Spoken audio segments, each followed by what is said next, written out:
सवाल यह नहीं है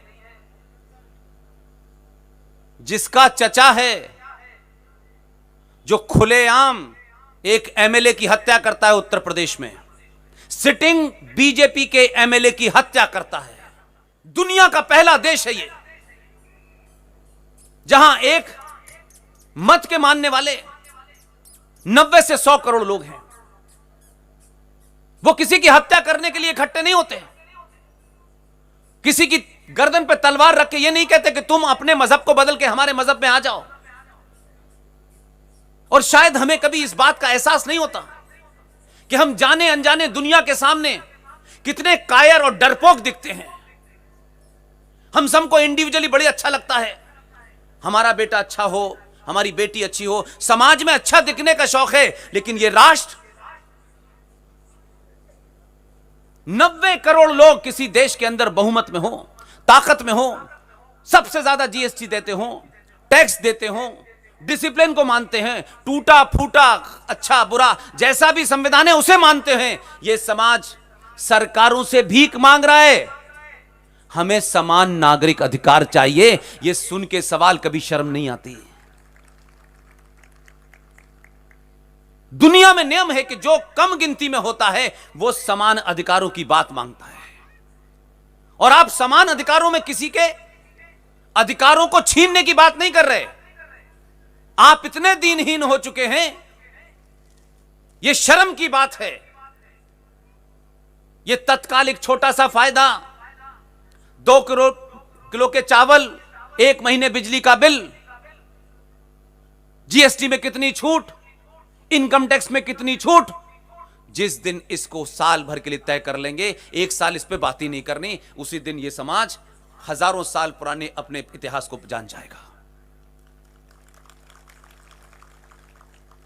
आप सोचिए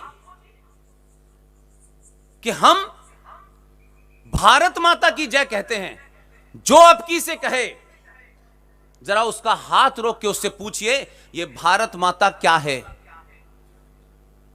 कहां है भारत माता। क्योंकि जब बड़ा झूठ बोलना हो तो जोर से चिल्लाइए। आपके पास जिसे आप भारत माता कहते हैं, उस भारत माता के 30 राज्यों में से 9 राज्य में आप अल्पसंख्यक हो चुके हैं। आप मात्र 20 राज्यों में रह गए हैं। लेकिन भारत माता की जय करके अभी भी आप दुनिया को यह बताते हैं कि भारत में हम बहुसंख्यक हैं। और लालच और कायरता देखिए, लड़ाई लड़ने का तरीका तो देखिए अपना हम, कि जिन राज्यों में हम अल्पसंख्यक हो गए हैं उन राज्यों में इसकी चिंता नहीं की हमारे बुजुर्गों ने, हमारी माओं ने, बहनों ने, समाज के ठेकेदारों ने। उन्होंने इसकी चिंता नहीं की कि यह क्या कारण है कि दुनिया में सिर्फ सनातनी समाज भारत में रहता है। और 70 साल पहले आप बहुमत में थे। इस 70 सालों में ऐसा क्या हुआ कि हम 9 राज्यों में कहीं 12%, कहीं 2%, कहीं 24%, कहीं 26%, कहीं 9%, कहीं 3% हम आ गए। इस पे चिंता समाज ने नहीं की। इस पे चिंता समाज करने लगा कि जिन राज्यों में हम अल्पसंख्यक हो गए हैं वहां हमें अल्पसंख्यक का दर्जा मिल जाए, क्योंकि उस दर्जे से कुछ हमें इमदाद सरकार से मिल जाएगी, कुछ स्कॉलरशिप मिल जाएंगे, कुछ सस्ती चीजें मिल जाएंगी। हम कहां से चले थे कहां आ गए यार। इस पे कोई चिंता नहीं हमारे यहां। और अभी तो 2011 का सेंसस है, 2021 का सेंसस जब भी सरकार जारी करेगी, अगर सही मायने में जारी हो गया तो 3 राज्य आपके हाथ से चले गए। आप भारत माता की जय का नारा लगाते रहिए। जिन्होंने आपको इस स्थिति में पहुंचाया उन्होंने कभी नारा नहीं लगाया, उन्होंने पहले दिन से ही रोना शुरू किया।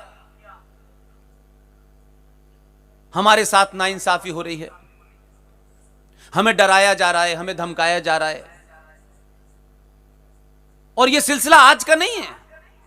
ये जो बॉलीवुड में लोग बैठे हुए हैं, समय समय पर उन्हें डर लगता है ये डर, ये ब्लैकमेलिंग का धंधा मैं आपको बता रहा हूं कहां से शुरू हुआ। मेरी आपके बीच में यह व्यथा है कि अगर आपको यह पता चल जाता कि यह डर का सिलसिला शुरू कहां से हुआ है, यह ब्लैकमेलिंग शुरू कहां से हुई है, तो आज के मक्कारों को जो डर लगता था उसको आपके लिए नई बात नहीं होती। भारत का संविधान 1950 में लागू हुआ। संविधान सभा की डिबेट को जाके पढ़िए, सब कुछ अवेलेबल है।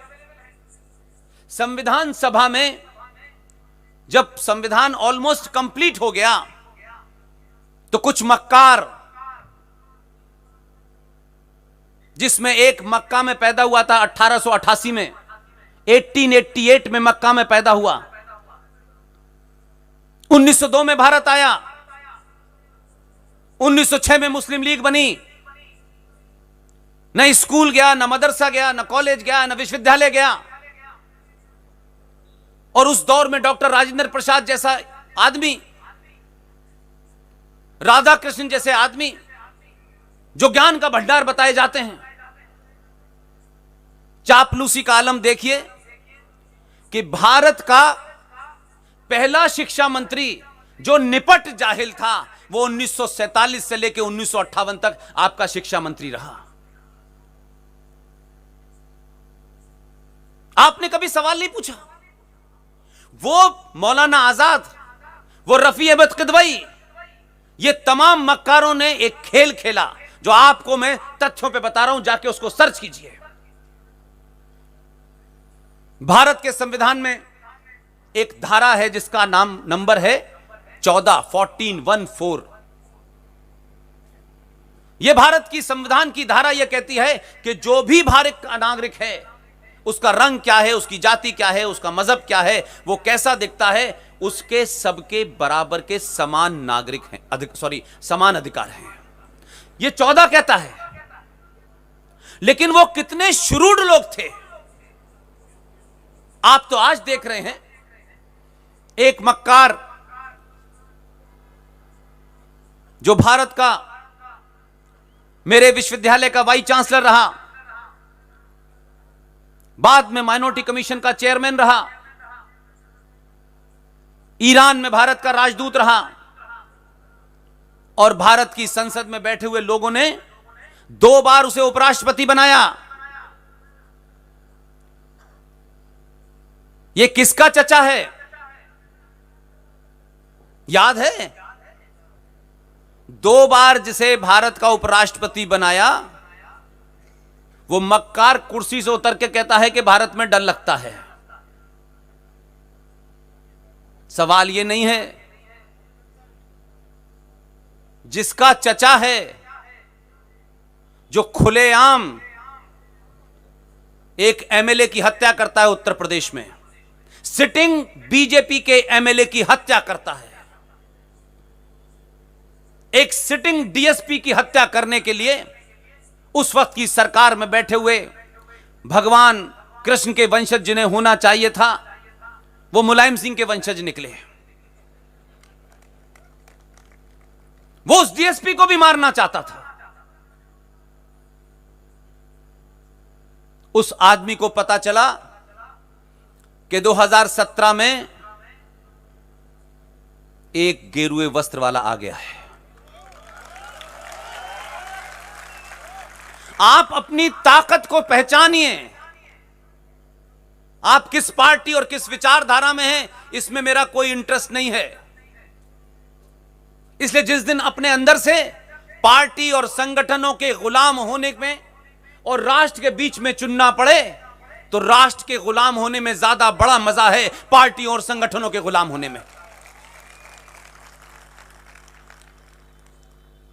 जब यह उम्मीद हो गई कि आने वाला है, उस उपराष्ट्रपति का रिश्तेदार जिसका वो सगा चचा था, वो उत्तर प्रदेश से भागा और एक फॉल्स, एक झूठी आपस में फिरौती के मामले की कॉल कराई और कहा कि मुझे जान का खतरा है, क्योंकि पंजाब में उसके रिश्तेदारों की सरकार थी। उसने कहा मुझे जान का खतरा है, मुझे यहीं पे आप अरेस्ट कर लीजिए। और क्योंकि उसमें नेता कांग्रेस के मिले हुए थे, उसको आपने पंजाब की जेल में बंद कर दिया। उसे लगा कि ये गेरुए वस्त्र वाला जो है टॉर्च लेके ढूंढेगा।